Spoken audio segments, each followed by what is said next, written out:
So in Conan's most recent update, one of the largest changes was made to the stamina system. Today we're going to discuss those changes, why the devs chose to make them, and crucially what it means for you. So let's begin. Firstly, for some very important context, we kinda need to know the history of stamina. For quite a long time, the stamina system was closer to how it is right now. You could swing your weapon for a relatively low cost, you became exhausted if you emptied your stamina bar, and stamina took a little while to refill, longer if you were exhausted. This system remained mostly the same for a long time, and though it caused issues such as dagger spam, most people had generally got used to it. However, the Age of War Chapter 1 arrived and changed it all. In an attempt to make combat more dynamic, tactical and deadly, and address issues of spamming certain weapons for an insanely low cost, the devs made weapon attacks cost far more stamina, but also made stamina regenerate much quicker and removed the exhausted state entirely. This had the knock-on effect of making stamina far easier to have and maintain, but at the cost of not being able to attack as much. That itself led to quite a few complaints, especially for the PvP players. From what I saw, PvE generally seems to have gotten along okay with the change, but from what I've also read, it seems the PvP crowd suddenly had to deal with excessive roll spam, and all the skills of stamina management from before had been nearly removed, as there was no punishment for just constantly swinging, rolling and emptying your stamina bar, as it just began to regenerate almost instantly. Additionally, you weren't always able to get a full weapon combo off, especially with the heavier weapons at lower levels, which a lot of people, both PvP and PvE, really didn't like, as it left half of their two-handed weapons movesets inaccessible, especially in the early game where they might not have had enough stamina. Additionally, the time for stamina regen to start was changed from 0.1 seconds to 1 full second in the Age of War Chapter 4, which seems to have slightly alleviated some of the roll spam issues, but didn't touch the issues surrounding weapon stamina costs and full combos being inaccessible, nor did it do much to restore the skill gap of stamina management itself, and of course the actual regeneration of stamina was still pretty speedy. As you can see, even though people did kinda get used to it, the Age of War changes were not without consequence. Criticism about the Age of War stamina rework was a fair constant. It wasn't overwhelming, but there was a constant, decent amount of people wanting to go back to the old system. Based on that feedback, it seems the devs listened.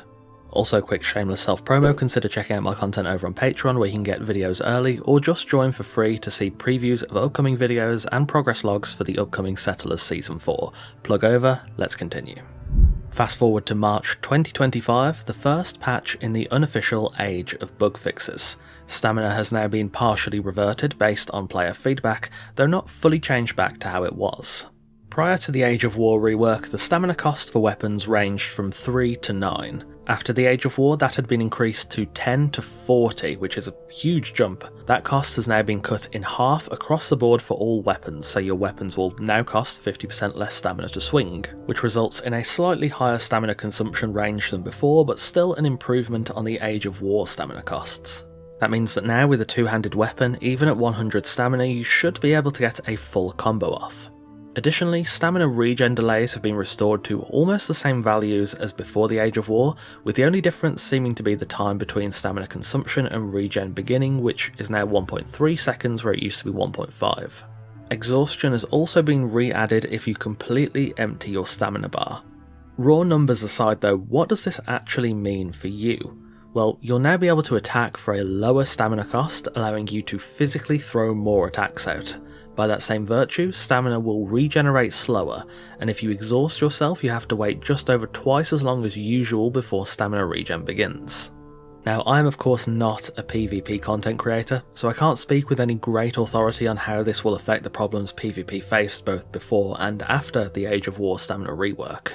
Of course, it will alleviate the issue of just free roll spamming and restoring the skill gap of stamina management that PvP had prior to the war rework. However, I've not heard if it will restore old complaints of excessive spamming of low stamina cost weapons. Someone more informed will likely let me know in the comments if that's the case or not. I am definitely interested to hear what PvP players think about the new stamina, both positives and negatives. However, across the board, this is the situation you're looking at. You'll be able to throw more weapon attacks with this system as weapons are cheaper to use, to the point where again you can perform a full combo with two-handed weapons, even if you only have 100 stamina. Whilst weapon attacks are cheaper, it seems sprint and roll costs are still the same as before, and if you fail to manage your stamina properly, you will be punished. Stamina regeneration is longer than it was, and if you become exhausted, you'll spend a lot longer waiting for your stamina to come back. This will probably take some getting used to if you're more familiar with the war rework of stamina, but it seems to be a somewhat sensible change rather than a full reversion to the pre-war system, which itself did have its own issues. Is the change itself good? Personally, as a somewhat PvE player, I don't mind it. Still gotta get used to it a little, but it feels alright to me. Stamina management is definitely more of a present thought in my mind whenever I do combat. Of course, despite that, I don't do as much combat as most other people, so the actual performance of these changes may take a little while for everyone to form a proper opinion of. If you've already made your mind up, let me know your thoughts in the comments. Again, I think the change feels alright to me, and does seem to raise the skill ceiling of PvE and PvP through stamina management, but I know some people may feel differently. To summarise again, stamina management is now the name of the game. Weapons cost less to swing, but you're now punished more for expending stamina, especially if you run out. Learn the limits of your gear and weapons, play a little more conservatively, and hopefully the adjustment period in this reversion shouldn't be too bad for you. In my experience, I found it didn't take too long to mostly get to grips with. Hopefully that's something most of the community feels when it comes to readjusting themselves to this new dynamic. Anyway, that will wrap us up for today. Again, do let me know your thoughts on the stamina changes in the comments below. Also, if you enjoyed the video, leave a like, helps the channel out. Thanks for watching, and a massive thanks to our wonderful esteemed coffee cultists for continuing to support the channel over on Patreon. If you want to support the channel yourself, check out the Patreon through the link in the description, or join as a member here on YouTube by clicking join just below this video. Take care, and I'll see you soon.